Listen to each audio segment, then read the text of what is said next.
leri. Amene. Ya. Ia mar fara lava fai de leo fatawa su o kala mene la ai tupu. Ia matoi. Atalo fa mo fo fatuai sa bora tu pele.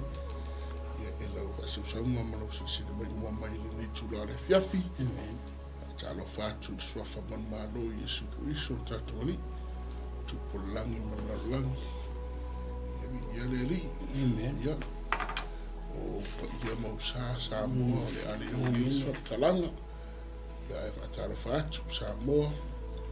Ia i ainga mtapa au ia fo ia fo puro tofinga ia o tapa inga tatu tu ala wa sina Amen. ia ole la lo sonu ka sia mainga si o ro la wa fana witi ia to fo fatalo foi bompa anga o po kala menei ia mana misiona ko kinda alo aftailo talo ia matuel tu ia una to fere tu au fena ngare tu la tolo tala ina tala leo malo i lea fat fai taulanga ma lea tō wini so se kalisia so se maru lava whaatalo fatu malo lava whatotoa malo ngā lue malo lava fulau lei le newa yaso ia tala fatu fo ia una fo ia o penana ngā lue ia masoso tau au fo ia ilumisiona nei ia mai lava i tai au se o le afiafi ia iso se vaenga foi o lo o kilo pelo au na mga lue mai ai ia talo falava malo se fua ia o fifi foi fatalo fat fo i le po kalame nei ia i le sunga whirenga nei u mawa tasi lo sunga tasi ia malo po se fo mungi malo se fo le sunga da posto ia le tuo mo fo nei Bezalo felo a inga mai pa ia fo i se tatu wata to proclam ia le tuo Haleluia, malo lava. E whai whangaloina ia le se tapoi fo ia le sunga whaatonu ma whatua. Amen. Whenga ia Greta, ma whatua Sara ia malo lava le whaamalosi. Ia le li, ia taro whatu fo i tatu sponsors. O ia rofa penao na langalango sua fo i. Ia ma ngāru le whaatasi i le me fo i misiona whaamalo whaafitai lo so swani ia malu au mafola ia te manatu ia tatu o ye Jerusalema Amen. tatu o no mole tua ia la talo Amen. e a matal tatu a pokala ia na tua tu lo na ia sunga ile fenga ni ia tesia ia wale tatu pokala mpiri ia fiafila tatu a matal talo ia o tama fa tai sukeriso ia oia ngā pa ia, whaaftai lo le lei, whaaftai lo matatia, whaaftai lo mātango fie. Le ola o le malosi o lo e fo ina mai ate matu. I le aso ma le aso matu whape atu wawa oe le tamai. Whaaftai lo lo whamalo whamao. Whaaftai lo whamao lo longa i ate matu. Whaaftai e te mua, e te onga tonu, e te murumuri taki te mai mea uma matu te wholau iai. Amen. Whaaftai wei umanuia le ni asiru po. Whaaftai lau taitainga ma lau whaatasi mai. Whaaftai lau aola veai. Whaaftai marosi angolo toto o sausawina i mato. Amen. Mai la vai lo swa e le lasi o ina mo watu. Whaaftai o lo vaia pia o angutausi. Tola wapi lunga lo whana. Ta mau masauni. Pokalami o lo e tupulini e fiafi. Tala whaasoa e ta upo le anu tonu, ta upo le leimu, ta upo le ufiong pa ia. So swani mai o ngā pa ia, a matai lo na whai wina, o te talo o ise nganga, o ise tasi na te maua le mi whaasoa, a apa atu pa ia tu ma whapena ona whaamalosia nganga. Whaola nganga, malawea ina nganga, e ala le manos angolo. So swani mai po kala menei anga le nimsiona, anga le tinu ki iso se vaenga la. Anga leisio matu watu nuku sambo. Ie o te mai wha. Nau wha mangalo i matu se. Amen. Ono o Yesu Kiriso. Amen. Amen. I ia le tua. Hallelujah. Ngatu le nganga whaftai lau suna le apostolo. Sula ino fo i le lofo le tua o Mafuai i tātou koe whātasi le fiafi. Ilolo. Ia e salo la tātou o saalo e tātou proklame. Nene. O le tusi lavo i opu o lona mta upu e whā. Ia e luasku maltasi whai upu o le tātou mta upu. Ia wa amaka o ngā whai fōi ia vesinga flaiti fōi. E pei o ngā Laoai le tamalo leo e whasa. E iei ale vaenga le lau sunga le apostol. O ki ka wheki kilo iei, e vawe ata. Ile vai aso le nan tuana i sa tātou tala noa i le mata upu tolu. Ai, wala ona o toi a mai a whai upu ia rua mulimulia. Mulimulia waile i o i le tā. Ona o le tāua, o le taimina a matai, ona ua uma o ngā whetupu e iopu ia le aso na whanawai. Amene. O le whai iunga lava, o le awenga male whetu unga e iopu o le aso na whanawai. Ona whai lea iopu, whai mai kala iopu le mata upu e nuasfulinga. O le mea, na o matua fefe ai. Ua o mai lea ia tea. Whai upu e lusu lima ni ta upu tolu. Ua o mai fo ia tea u le mea ona o matau ai. Lea la fito atala noa i upu i le mata upu. Mai anga le whailo mai e opu le melea. Tātou te le mana tana tu fo ile pe aise a. Amene. Langa. O lea o tau mai e opu i a tātou. Ngā ngofo ma le loto ti ngā. Aile i o mai pupu ngā. Ia. Amene. Aleluia. Pa mai opu. O le mea na o matua fefe ai. Ua o mai lea i atia. Longa winga, ai le i o mai pupua ngā i ai opu. Sa iai le fefe i ai opu, sa iai fo le matau i ai opu. Amene. Ai whai mai whai upu luas fumare ono. Ua ou le file mu, ua ou le mapu foi, ua ou le malolo, ua o mai lea tua tuwale. O le whai upu la luas fuma lima. Sa ia ia i opu le matau lea. Leo kalangoa i opu. Leo tātou tala noa. Aua fo i. Ele teitei fo i whamanatua lea tua. Ia i opu i a satani. O le mea mongi lava. O lea tua. E iai le mea voi lele e sila fia lea tua mea uma. Amen. God is omniscience. Sila fia le tua me o le fasiri, ma sila fia le tua le tinga le amal matau le sa iu. O le kali, yes. Absolutely, yes. Na sila fia le tua. Al kele o kaimi, tātou te mana tunatu ai foi le ma tātou tatanoa. Pe ai sea le mea walai o ngā o mala i ai opu. Amen. Ai pe fōlinga mai. O le makwa mau ki ngoa le kua. E longa masa o salonga lang kamo yup. Amen. Langa le fai mo yup se o kinga o matau fo. Ai fai mal kus pa il matau mo fo mai le kua. O e ma fau e la o no yup. Fai mai e ai me ton. Ai fai mai la i ol tus pa ia. E matau fo i le atua. Amen. Ale o ka mo yup i o matau. E fōlinga mai foi. O lo ma fau yopu mea o lo ia te ia. O le o a mea, o le oa. E le ngā tere oa, ia a o lana whanau. I le kele o mea uma ia wa ia yopu. Whai mai la ia ma fau ngā yopu pe o na whai mai, whai upu lusu ma lima. Ua o mata. Ua o langona fo le fefe. E fōlinga mai, o kau whalango lango, kako ka mo yopu ia. I mea ia. Ai o le whekauila o le alako sakai, wha mai lo le akua. E kau e mawhawhau la o no iopu. Lea langa maka mai ai o ngā kako kalangoa i pōpua ngā iopu. Amini. Ia redi. A o kako aku la i le mta upu e whā, pasta. Pasta si.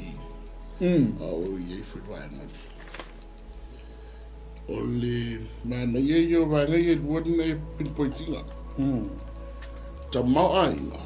Ia. Mari whanau. O mea mararosi ai le sei ai o. Ia. Amen. Ai so se matua. O le pekes fiare al matua. O tamati o whanau. Amen. E te ai talavunga le peka kua vai fu yaka i kua ai maliuse. No man should bury no parent should bury his own children. It is a parent's biggest fear. Yeah. Ale mai ia toina. Me kunga i so maka mo fefe. Bon bua o sa o le langa e ia e vai ki se fuangi. Ia tanga to mo bua o do fana. Yes. Lua o le fana o so se matua lava. Biggest nightmare. O le oka me ki o ka whao ai fiu whakan. It's the biggest fear. A o lewa experiences e makua lea. O yopu. Ai pene taua e le iso o ngā velo fua e le tua swa foto ina. Amen. Si le fia le tua. O le ngofu yopu ma le whakarakala lea. Ia. O le whataletala e o uma i matua uma. Ia. Ai si le fia io e le tua o yopu o tu ina mata. Amen. Le ala wa o mai foianga wo i whaanono manu whaatasi ni ta upeto. Lilo i manato ta mani toto. O le ingoa toi ina lenga velo i lunga mani mimo. O le ingoa yo. Amen. Na tala no ai le tuum satan. Le foi la wo wisto ina yo i mai o le ti. Tika kua vai langa i lim whai mai tato na se vai o. Amen. O yopu. Amen. Ia aga me wa alu tama ainga. Alu na state, alu pisingisi. Alu marfana. Amen. Ia ai le tasi foi alu matamiti. It is a parent's biggest, worst nightmare. O le maua meo tala ila fana. Amen. So e le fi mo fi. Ele foi no fi. Ia tala ia yopu. Ma le mea sa u tui. Amen. Longo winga ka umba longa whaikala lea iopu leu kaku leu po tātou i loa ai. He's finally ala kulosa kangi longi whapelo yo ia le tua. Ia la kofo o iopu. Yes, yeah. That's right. Pego whekau i mea ia, leu kako karangoa ia, mai loa ia le tua ia sakang. Ok, ake oe vanga lea. Se kofo la o na amen ile mata upula fa la sunga la apostol o singa va inga la telefo ile ia ile mata upu ai ta tele i amtaina wa mai o lewa uma le we ayopu wa uma foi ona fetu e yopu le aso na fana wai male pona fa peane ai o to le fafine o le tamatane amen fa mai la ia ia pou liulingia le pole amen a ole ala wa fituaso san no foi mai manga wo le wo mal fituaso onga tala no le yo iona tinga ale ala wo man tala no yo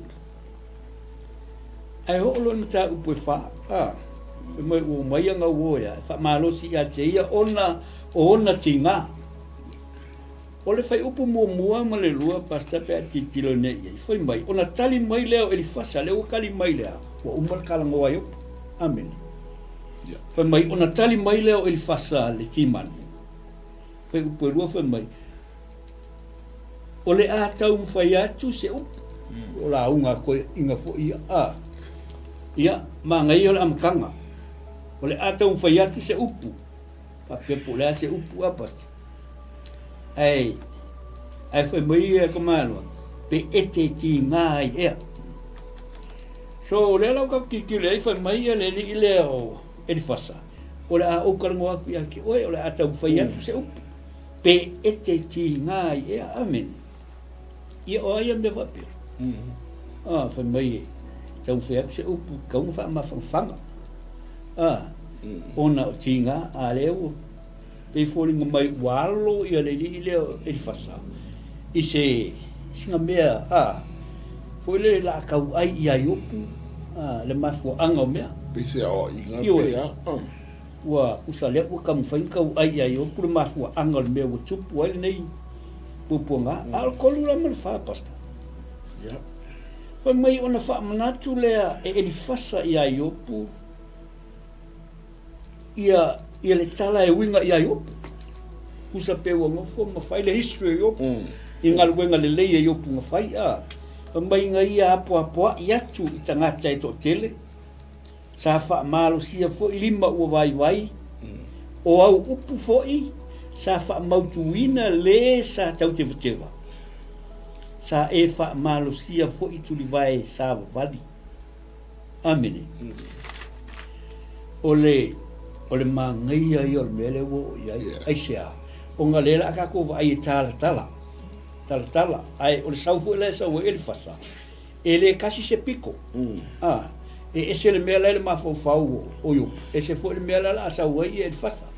Lango ele fasa fo e fai si tafi il mukau.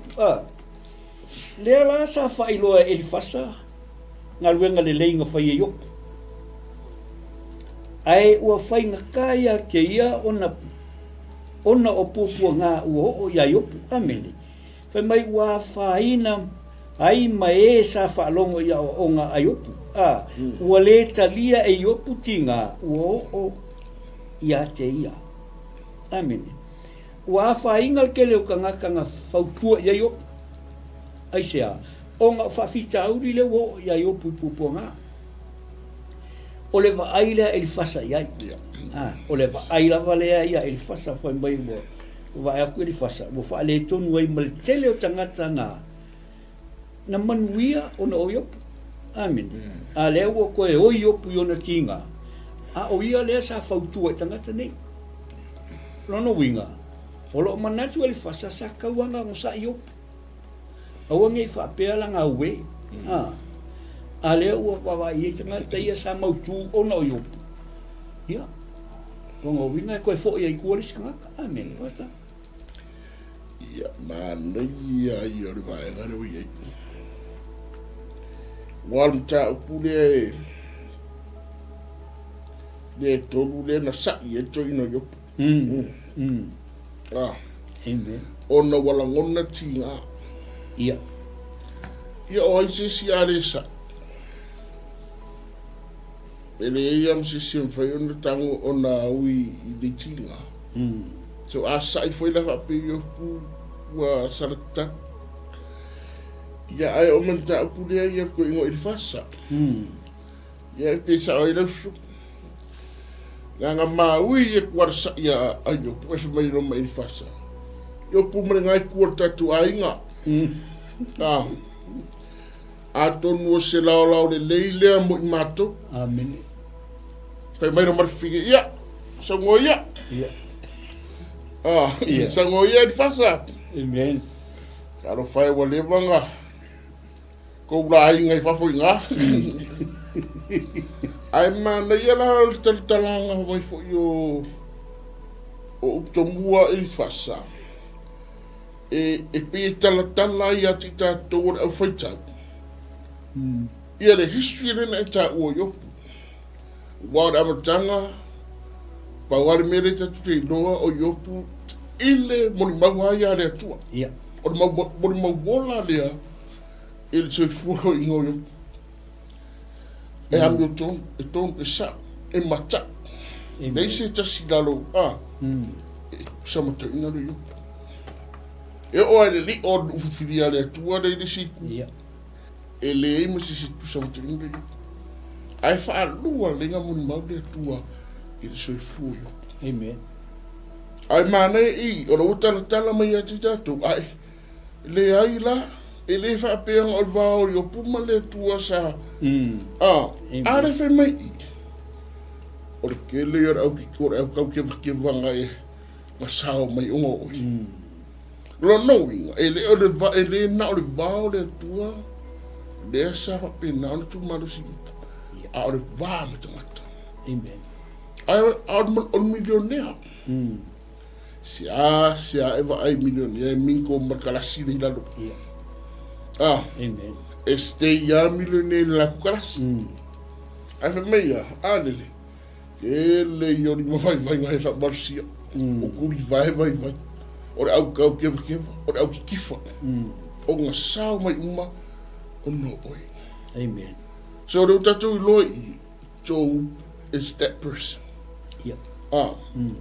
o yo ele ngato le vao ya male tu o le vao fo yo mtangata that's his ministry ele amen ai pe o mela le pi surprise sai la sa so me ili fasa o no sa yo tangata amen a sa fo i pu salans la ngor manatu yo ele ai sa se o faya e o a ira matanga me ya se e o sta blanga to ino no la fana amen o manatu la yo I am doing everything right al so mai de so mai ia pe ia to ino il fasa ele e fisi lenga amen langa ole view for il fasa tele yo view le timine amen le ala so me il fasa se me singa fa malo si a mo se o inga ma fa fo ye yo pu ye fo inga sa si kawa which ele ai si le langa ai ilo ba ai esse situation langa ele ia ele mala ele fasa ele cara ngoanga nga fai duma amen a le o tatu a mi mana ya le va do Tupu ina mai ele opening statement ele fasa u fa ilo mai tatu e tangata ngai o solidi ai le ki de ar sa yo pu ida ngai fo ia community mana nga site amen ele fa pe nga fa bisi mi ngi ai amen le yo sa o ko amen na e a poa tangata to na e fa marusia limo vai amen o upu sa fa mo tui nai le sa tau te o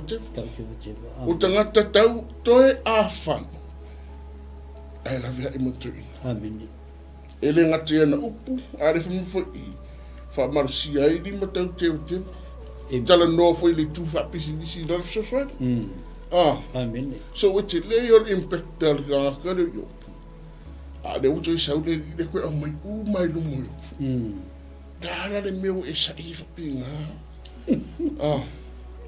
a waki li ai o ngā mu te tele ti ngā mare i tau mapupu ngā yo o ngā le uto i whamanatu mai ai yo e le ia rasa ua kasala o whaia a le uki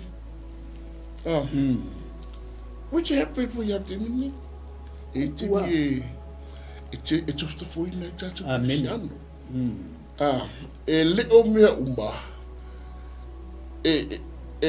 ala ngata tau male sila foi male viu a ele fasa amen e le o mea umba langa whaiara tala o le wari inga whai Yesu e winga inga le podamu wha pela koe inga pena whanga o mea penga o a me Yesu le ai langa o ngā puwha pengi whai roa le mana o le amen e o ngā mākua la anga sala wai pera viwa la le arai o mai whadawari i e kau o mai i ai a wati linga ti ngā i upulanga le mana tu yu e reisa o virsiu a ua o mai tofta whunga o su e au mai lafi Which e ui e whaitaki toki wisiano a tunu fu nā sila muna a tunu fu lefa au i e ia oe fu i nei vai tai nei vai aso ia ai tatunga vai e ai amen Matata to inaranga o isa basta. Amen. E peo nga e saungo. Lo tupu mea e taimi nei. Amen. Amen. Kele o kaimi e tuli a le mea o lo o malama i tangata ia.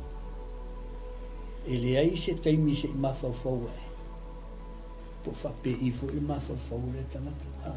Hallelujah. E te tau o na malama whaatasi ina ia mawhai ai o na mau se while mu. Langa lea ua tili ai o nga break apart ia yopu ma ele fasa. Ai sea. Langa o le kuli e le fasa langa ia pitola au. Whapena fo tatou. E kuli al pitola au o tangata ia. O ele fasa fo. O laka le kongua ia. O le tangata mi o tonu. E le kaunga whapea. O le manatu na ele fasa. O le tangata e ami o tonu. E wha maoni luma o le atua e matau le atua. E le te tau o na ho i aini mai. Mani puapua ngā. E te tau o na tātou maramlama. Po le ea le kele o mea kangaka o lo ngā health. Tangata mi o tonu. E iai alkai mi o e puapua ngā. Amen. A tātou maramlama lo i whaitau lea. Po le lei, po le a, po le maua. E o lava i ei puapua ngā. E o lola i ei tangata le maramlama lea. Whaingo fie lola makau. Le la wa umanga fa ia fo ia ele fasa ia yopu. Mai sole se o tangata kele nga faula inga i kele o kanga. Le wa e oi mai fa penge. Fa fela nga fai o la fa longo mai tangata. Amen. Asa me la ia fai upu lima basta. Mai fai upu lima. A olea wa o mai ia che oi. Ua e fa vai ai. Ua papai mai ia te oe, ua e atu vale ai. Ua o mai lea, fa mai, a o lea ua o mai ia te oe. Ua o mai ia, pupunga ia. Amen. Fa mai, ua e fa vai ai, ua papai mai ia te oe, ua e atu vale ai. Amen. E, fa mai alfasa. Oka yopu. Pe bua mavo le fasa langa o kele o kangaka ia. Sa maua le mawhanwhana ia yopu. Ai, o le mea sa kaunga mo e ingo o sau le fasa. O le mawhanwhana. Ai le ia se mea whapea. Ameni. Langa ese ia e pikola aua. Ai le fasa mai yopu. Ai whamila ia. A o lea ua e oi. Ma e au e ina ua tupu mai ia te oi. Le ua whao ngā e eli fasa ti ngā iopu e tuwai ai.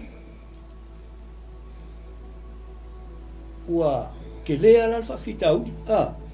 Langa le ua whao ngā ia mea ia o pupu ngā ia iopu. E ku uai ai iopu. Amene. O lea le winga. Ua tu uai iopu. E ila masalala ngā iopu. Whapea ngā whasoi ngā rea tātou te ia. Amene. E ei whapea, e ei mea whapea. E kupuro se mea, kupuak se mea ia, o le mea mua lava, tusi le lima. Amen. A o lea, a o ai, a o whea sai ai. Without, fo le e realize, le mea lai le tangata lea. Amen. Basta?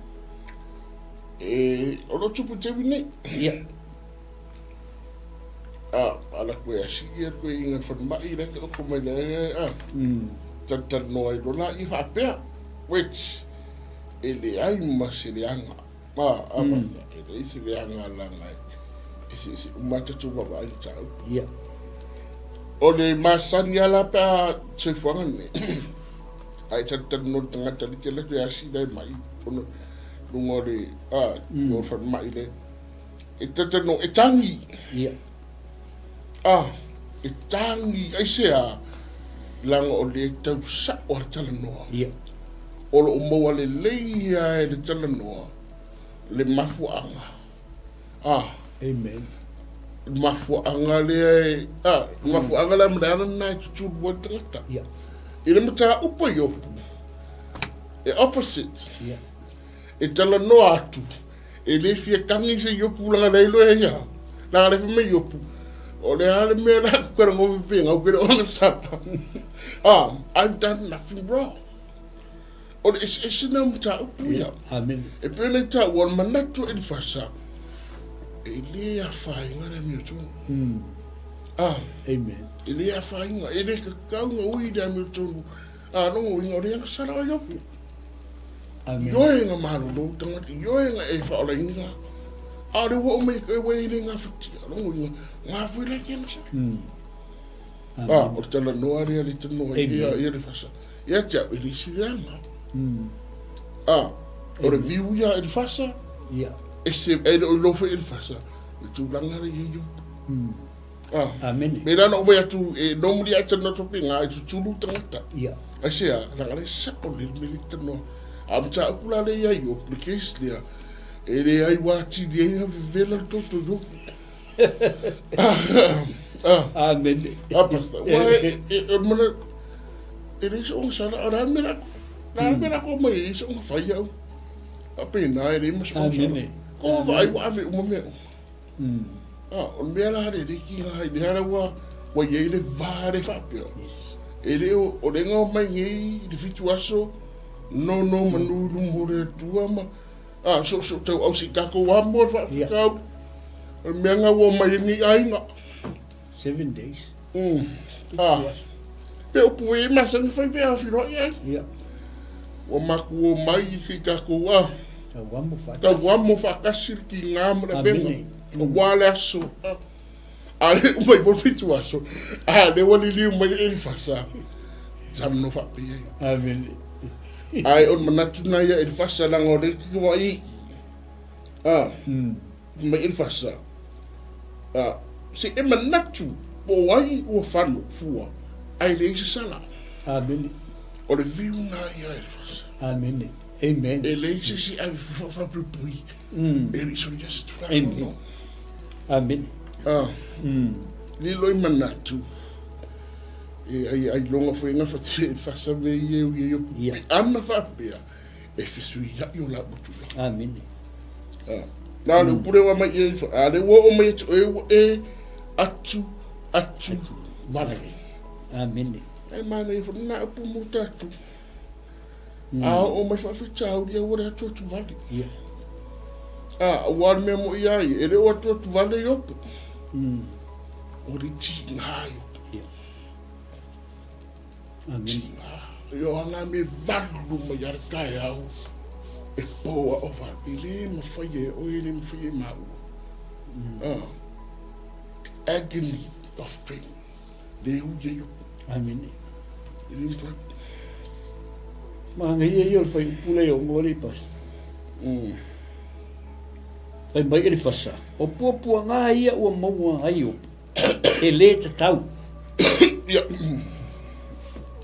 ma e le te tau ona o iopu o le tangata ami o tonu a o lea ua fesilingia e li fasa lea le wha maoni o iopu ua fesilingia fo ele ua question le integrity o iopu e li fasa amen po ua fesilingia fo ele wha tua o iopu onga o le whaitio o iopu iona tinga ia o ela le whaitio fiku aso o valu amene a kakuku ia yo tatou tangata ia alonga ia se fialua koe amene e ui lava o le e fetenaʻi ia iopu mai le fasa ae faafetai le atua e mamao le mea o mai e le fasa ma pilikaki e mamao ga ua mai oga o lea alolofa ia iopu amene a fai la ua ese foʻi la e koe o mai ai latou so be it a langa fai le galuega lelei o lea o le o mai e asi iopu amene gogofo ma iopu iao e fitu ma po e fitu le ua uma lea lafu koa maua le lako feiloʻiga amene e o le magaia ia o le mea lea ua pe e a titilo iai pei foi le ua ia pe ua fail e le fasa e faamafanafana ia iopu a whaingo o lako o ai le tūlanga lea. E le ka kaungo a te kinga i opu kai mi lea. There are other times. Yeah. E whai e mea ia. Ai pe ua wheo lia e li whasa e wha mawhanwhana ia i opu. Ona ua ia wha masino i opu. Amen. Whai mai, ua ngasala, ua awale shows the compassion for ilele e ona o loo ti ngā i opu i puponga, ai awale tau mo whai sa ili. Po o ai e se se. Po o ai e tusi i eile lima. Amen. E leo se tātou ngā ruenga leo le whamasino.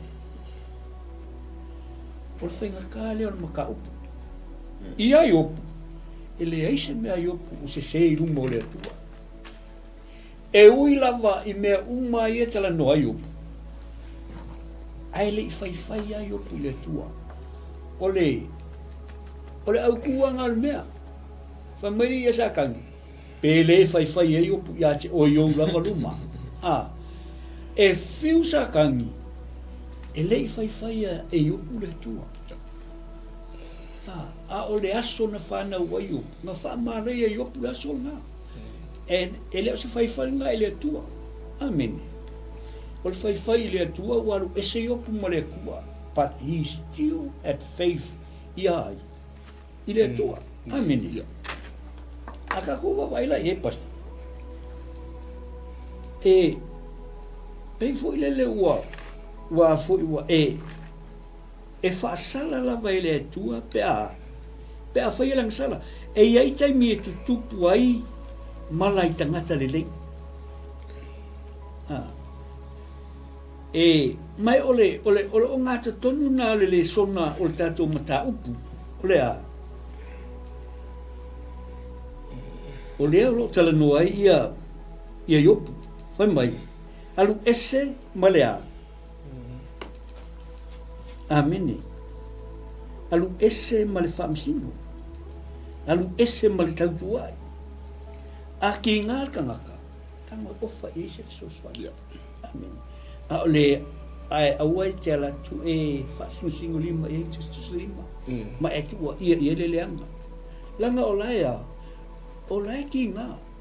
Ona whawhitau li ia wo o ia te ia. Ai leo malamal ka malo i opu. Amen. Longa winga. Me mua. Au nei ka ko whaia le mea lea. Lea na whai e whasa. O tātou unga ua iei le tō mai wa mai lea tua tātou te whasanga iei. Whasanga tonu ai o tātou mawhau. I mea tātou te vai ai. I le ese o tūlanga tātou te vai ai. A lea la ku e le whasa. Ua mua o ngā manatu e le whasa i langa ia tali tonunga. Le ese o tali tonunga i mata upo tupu mai. Ana ia e vanga le wei whapula ina. E lau tā ufa e lumtanga. O le viu mea sa mai le whasa. O le viu foi o tātou lewa Jamie Nate, which is leanga. Amen. Ai o le tala noa mea e le whasa, whai noa mea ti tātou. O le tangata leo e le whasa ngā sau ma le agenda. Ngā sau ara e le whasa o manana tari tonunga. Amen. So ngā sau e le whasa o le agenda, ai pena na wheo e le whasa show compassion. Wal me mua e kaunga i rau awa ai. Singa upu whaamanga ia yo. Whaamalo si au. Ai walawa fo ia upu tō bua toi i ne whai loa mai ai. Le ala le anga i hei tana noa a e di whasa. Amen. Nga kalakala mai lo e di whasa le history o koi inga. O si koi ngoyo. Tātou i loa o i ne, I know where this is heading. Le au uno a kuri mele anga i e di whasa. A rewe mai e di whasa i. O lo whatu tuanga o lo whama moenga maratono wara. O lo matau. Amen. I le tu. O le ufai longa sa o le leia upulu me tā ua o judge. Wa whaamasino ina e le tangata lea. O di whasa. skoinga yo ia yes a fai o longa ia lea mau malonga ia le manatu e me le fai ske ni buri e me le nga le fa mafanga fanga koi ia langa na sawa tanga tele i fasa male agenda lea male manatu lea malana mau lea o le a fanga o yo which happened for vitamin nei sawa ngā lue vātasi ai ale to i ngā tāo whiru au lea ma mau ia mega sau i fasa ai saua fail to show compassion ia pe fail to comfort o le vaenga mo sasi mungunga e pe wha mea whanga sui aku ni whahala ia si ia si kau maro si ia karangoe ro la i ari sa wa whanga re ua koi amen langa o pule whai mai ko inga whai pumta pui wad mai o lau wa a i o pu o e o so tia langa sala malulu ina mio lea la tu te sele mai lava o e la agenda le langa sau mai ia nga sawa male agenda lea amen e winga ia yo it's dangerous dangerous ia langa aka ku whai ke foi news giving wale au mai sa news au mai news ma agenda kuya agenda ngai ai au mai sa ngana news ya ke with news ko ku ai giving mai le news ko follow me ma agenda or ava ai ra ta ka longo or e va ve nga ai au mai sa pela miri amen le o sa te ina mai le mere sa mai e winga ya yo amen ang sala pa war habala amen amen o le viulo te ape a le fio e fa ma fa amen le o sa bisa e fano i lato i le mapunga tama o le atua e fa ma tia fo i lato i le mana vo na punga isu amen le o fa mi sa o le unga le o tata o se fa basina e le mu fa yas ko ngo pe ya ai o lo wa na va ai e le leanga ai o le sa o le unga i mai ai ma le mele to so la o le unga i mai lungo le lofa a unga i mai lungo le to ai au nga yo tatu tatano yo tatu usu ai nga wo amen tala no e lungo ta pure lofa momoli i le rofa ai le momoli le tinga lango le wa kili nga vela a fa pe yo punga varu fa pe sor ke mi ngai wa makwa i pe ya o la valu ulu yo pu ile a minga ni tinga tso o il fa sa fo ya nga makao ke o fola va tua wo ya kulo la va sa mo wa papala ki no stoi alo kwa fa ya kuma kala wa kile nga va vele anure sorry ke o fo le fa o pu e fitu di suma tasi fa ka mo mai fa mo se e manatu po ai e o fano fua ai le sala o fe foi o fa mati ai e wa mitu o lava ai le o e o so tia le sala malulu ina mi o le la tu te le se mai la e fano i la to i mapunga tama i o le atua e fa matia fo i la to i le mana vo no punga isu o le tangi o le leona ma le leo o le leona ma nifo o leona tanoa ua ngau lava ia ua fano le leona a wā e le aisa na mea e saia e fa ata ape ape ina fo i le toloai ale leona Filipi oka e vai mea ua i ai ua ho i ai ia le fa malosia ka leo ia por accusation for ka leo il fa mea ua u fa tu sa le metaphor i mo mangu o le leo ngata noa o se mangu fe ai kili le ua i ai fa ka inga ale kamalo o ngole o ngo sko ingo yu le ala u fai mai ele fasa o ki nga o yopu o mafua o le sala ku sa o al mel nga e sa o wa manatu la ia te ia o mai la ia nga o kanga kanga sala e o ia pupu nga ai fai mai fo ele fasa o le to sa ma le fa misnonga le ale tua ia ke oi amen o nga ngofo leo ele fasa ma fa o nga le kala ile liunga e se mo moli ai langa side o le story sa leo wa ngofo mo fai fa tai tai nga mai le liunga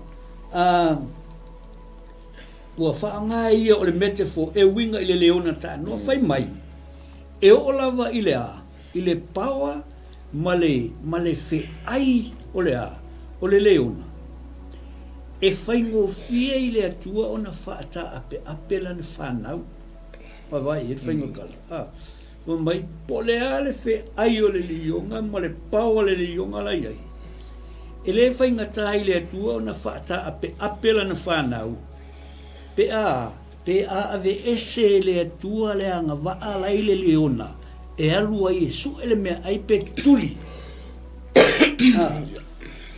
oka se afo ise se fa kusal nga ka le ufa ia o le ale winga o le fa tusa po le ale malosi o tangata po le kele o le ol tangata po le alava le tu ai nga tangata e o lava ia i le fa sala le tu amen e iai kai me kukupu ai mea ia e iai foi tai me tutupu ai i ka ngaka le lei mai ole le songa a koa ngal ka kumka upulea amen ole le songa a koa ngalonga winga ia e ka kau o nga fai keke le fasai la nga fautuanga le oia anga o yopo ska ka malos ole vanga ia mo ole vanga kupu fa la ve ila ori ala o sa yo fa kusa le yoga fa e yo pum lang fa nga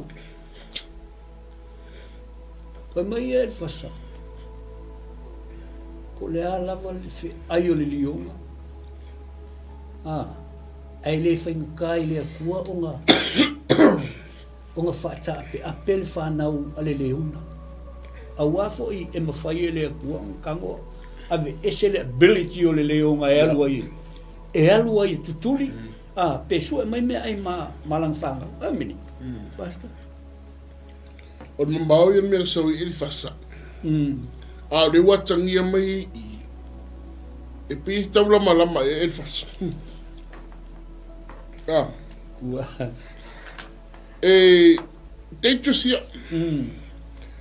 Teitasi o tangata fo ngale o le tau te ngal lui fatas. Ia.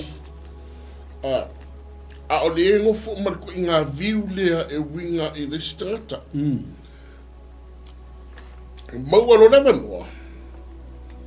Le butala no me fapia. Amen. E au noa ma se upa ma fana mo mo. O so fuanga na le tatu te yai. Amen. So fuanga na le tatu te yai. Ya uia sa tawana mafa fo ia up. It's like acquisition in a tap. Awale ma fai e li fasa ona ta office yo o le Amen. O I fo I lo te vava ai le ese o level o yopu ma e li fasa. Amen. Because mana amia fo ia tatou le mea lo fale o le discerning o mea lo fale langa le te petu vava ai atu ese a le nganga le sauma I fasa o le nganga o le taule malama o le nganga o le famolunga o le nganga o le loto vali o le nganga o le whaamasino ai ma whaina u whaapea atu o le nganga lea e a whaina umai a tātou Amen. e lewa e le whasa e a whaina umai a tātou ai e te tau ona tātou haivo I ngale I le ese o taimi ma mata upu mamafuaanga. Me te tupu ai. Me Amen. tupu. Ia pero inga no tala is a level spiritually speaking. Yeah. Le ai sawa ia e fasei mga yemna pero tau te mu i le anga. Pa e tatu wa ai sisitu. Sa kaunga ngofo i fasa. Spiritually upset. Amen. Ia le sawa ko inga mlanga mansita dia si Laoai ai i Dia nak fisak lak tala no sak wala ya yupu miliki. Le sawa mlanga ia agenda. I sometimes we need to sit back Amen. and assess the situation. Yeah. Pero no vai atu, blanga le ka alo mai ya il fasa wa pia. Lilo ya na manatu. Ole ingoa lea na nginga i lungo lea. Amen. So this is a spiritual battle. Le hu ye yopu. Yeah. Yeleli. Amen. A spiritual battle and a physical battle. Amen. So le enkola le sa way I can understand. Yeah. And final mal. But it is real. Alpha Malsi and for the Mujato. Amen. Kirsiano. Look at different sides of faith. On Marusuka ko kukumiro si Miel on Facebook. That's why if I that ye me fete awale. El Noah Mali Malamala. Amen. Praise the Lord. Sometimes we are rushed to judge. Wa makirikiri ka ko de vave nga fapa pa kiu tanga tai mu. El Noah Malamala. Having kusilima. Exactly. Point the finger. These are so-called friends. Ole tang full nga ka kule ye pas. O se mela ve fale tonu. We will always look at who did it. Oi nga fayo. Ela ko kinga si kangaka. Offer iai lea. E fa malusi. Fa mafanga iai. Support. O mea umanga sa kaunkupu ia il fasa. But he didn't do that. Onga olanga ia for side of the story. So se kala lava. Elua sides. Side ayup. Ma side il fasa. Amen. Ole. On male ol vaenga leu kau o ye pasta. Ole sfulu fiku. La ole pese o leu koe sui e fasar kia ngai lima. Ia ko kuie no sunga na nga ngo fa pe uia o de bena ko maka mai ai. De nga sa we de fa. Ole leu ko pese ole wa fe e fasar ko moto. Ai sui no kia lima. Ese vale sulu fiku. Poi ngale foi mai el fasa. Foi mai nga ese me fa lilo ya que ia. E ese me fa lilo pasta se vai ka mai ele sulu. O fa o mai fa lilo si upu ya tia. Wala ngona e foi utalinga na I me titi. Ma fau ngai me ai ele po. Ina omboe nga ngasi tangata. O mai a tia o le mata o marenga tete. Na tete mu haja wivi. Na ui ane umale nganga mata tili ai lo tino. Na tu mai o ia o tele I lore wingolo na tino ma. Sa iai lea te lumo mata. Sa lingo ona o wha longo I le leo. Pe sili ele me tono o tangata I lo le tua. Pe sili ele le o tangata I le na whaia oia. Fauta. Ua le whaalango oia I ana au. Oia tau vale aina na angi. E atiri ai o na whaapea ie o no nofo I le whale o mea. O iai lo la tu whaavai. I le ele. Ua tu moina I la toi pe o le pepe. E tui wa momoina I lātou e a fua I tai au. E o I le afiafi. Ua whano I lātou e whawawanga. Ma le manatua e setasi.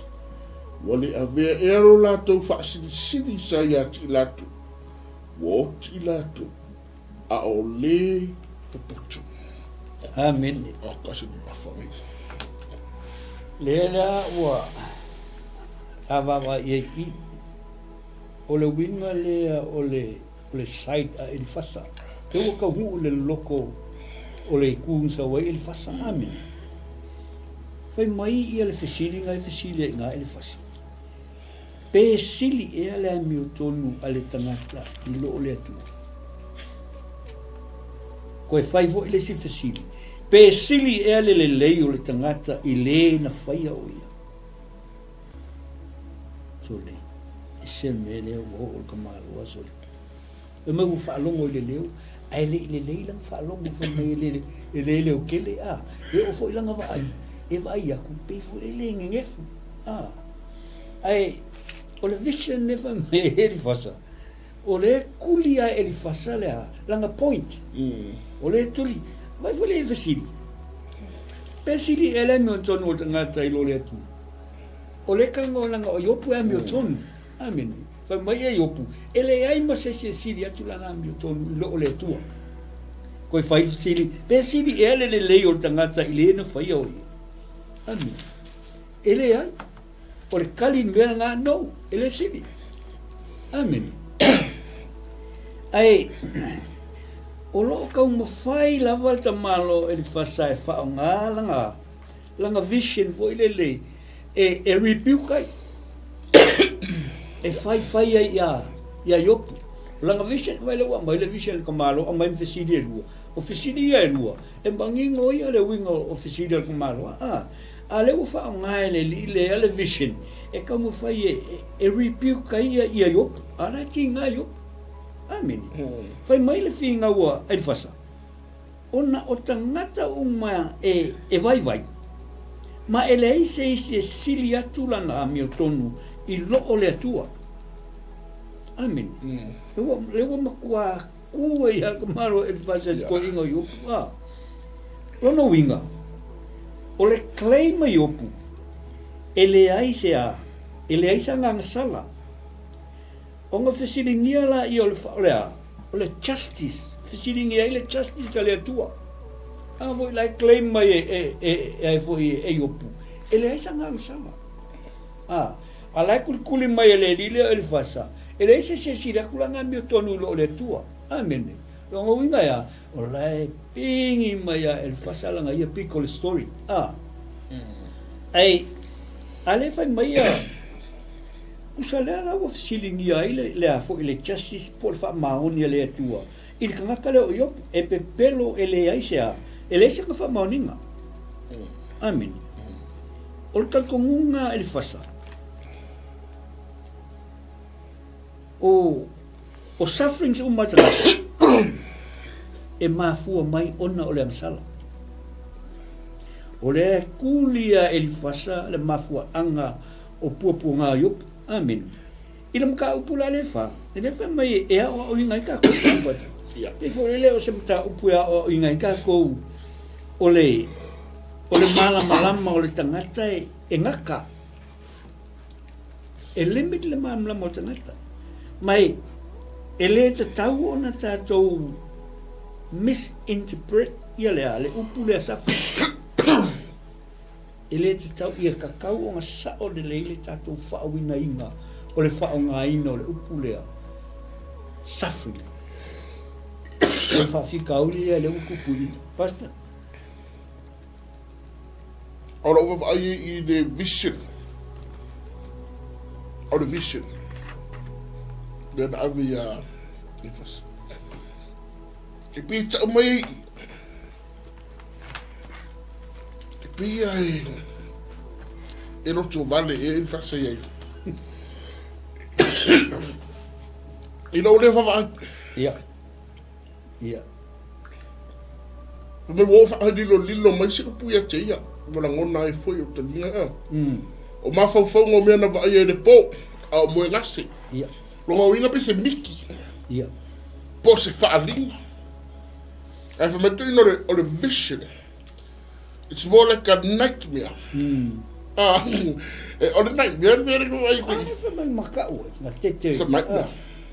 Le ke mi ke ia kangi se ko maiki. A le whangwhangu wa. Ia ua nightmare fu ngare ua. Ia kangi ka mi kia karakola ia whaikalo fusi. Ia boi. A tonu le atare le seit kakara. A le o sau ala ia. Pero vai tupi lo to vale tangata ia. Sa wala ia mlanga nightmare dia. Apalai mai ia yo.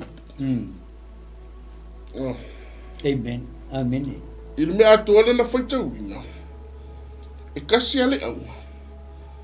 E whano le tangata le amuto. Amen. Al fasili foi den fasili ia. It's not a reverent question. E le se fasili tau na fasili ia. Pero winga kala pia ki nga e ia yo. O le vai. A tono le vai e fasa. O le amio tonu le yo. A le amio tonu le ngai. A le amio tonu le tu. Ia. O ai ala si amio kongu lunga konga ia. E tamu fai ala e fasa. Ia eliminate uma amio tonu na. E le ase amio tonu tu samna amio tonu le tu. Le tua. Ai riro. Te e ona le tu tanga te amio tonu. Ere. Se se la walang fa ngai le. Yes. Se se ke le la walang fa ngai le. Exactly. Le dilo el fasa. Kwa se se la wala. E foi mon mele o pal pala de loto. Yeah. Pal pala de loto ele am se si e si yaku ile atua. Amen. Well, everybody knows that. Ka ko malama umai. Ele ai se si la kula mi tonu lo le atua. Ale a mai ai ko kongu I el kamalo el fasa, just to prove his point. E ka mai ai. Ola nga wo. O yo pola nga wo mai. E mamal men sa o asi yo pole sa ko ka ai mo me ia. In his face. Ave ia nge mem fatu tu sale tu. Why did you have to go that way? Inga ia mawhai o nga prove na point. E se significa mo ia. Mo foka kusi. Ia, o loa a tue ratu wha mai losu. E tala foi ngale. E se sia I nei wo. Ka no ko family friend ngale pe ka ba ya ka mai. Thank you. You really showing your true colors. Se ka ba arguments foi ngale se ka imber kiki aku. A mo funga. Wala umay imringa. Yeah. Fai mai lo right ministry. Okay. That's really how you feel. Thank you for showing your true colors. Or me konga le I nga down na sko ngo yo pura la ame no me di fasa. Show his true colors. How he feels about the man. Amen. E me fai foi no fa perto. E a fai na umay atato. Amen. E le E a fai na umay atato. But bottom line is different spiritual battle. Now after my night bed and somebody did so why don't I want to fit out? Or sitting at the first time. Why don't I want to fit out? Was fit out my little tour? Was fit out my day even so fucking yeah. Amen. But or tawale tato tiyai. Amen. So, for me la ia Paulo. Tangola ia I le pelu. Pauanga defensive Cristiano. Amen. Yeah. Ole opu. He fights back. Amen. O isi me mai karongo ai Paulo I le I o fuato to. O defense. La ka ua I defense. Yeah. Le wa umakule NFL drafting over makai. Yeah. E team yo a mai tanga tala offense. Attack. E isi o me Yeah. Ai me Paulo. O me umai o defense. Ai pawara de o ka ku. O ka ku attack o pelu. o le ana to o le upu. Amen. So, o le spiritual battle rali ia. But, e leo online nei ia, i fasa. Ai fasa swani whana mo tātou. Discern. Ia tātou, mo te ino discern ia. Me tu lai. E whamanu ia le tua no whina ngana sama. Amen. Tu lo su. Mā ngai e ora upulene te ua pasta. Discern. Discern. Sa pe o se discernment. Se whaunga. Yes. Pe o se whaunga fo le lunga ia te oe. Ia e matala e te iloa ai mea le tino.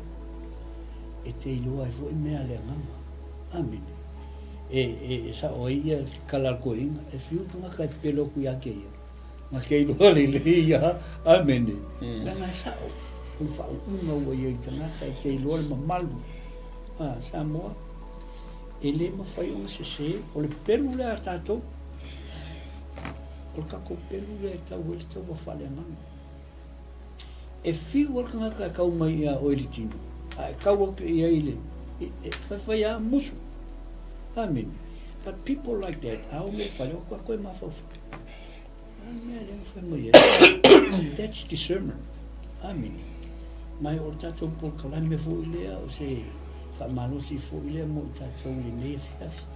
Mule atu le nganga whaftai, sa moa i lau whasausaunga.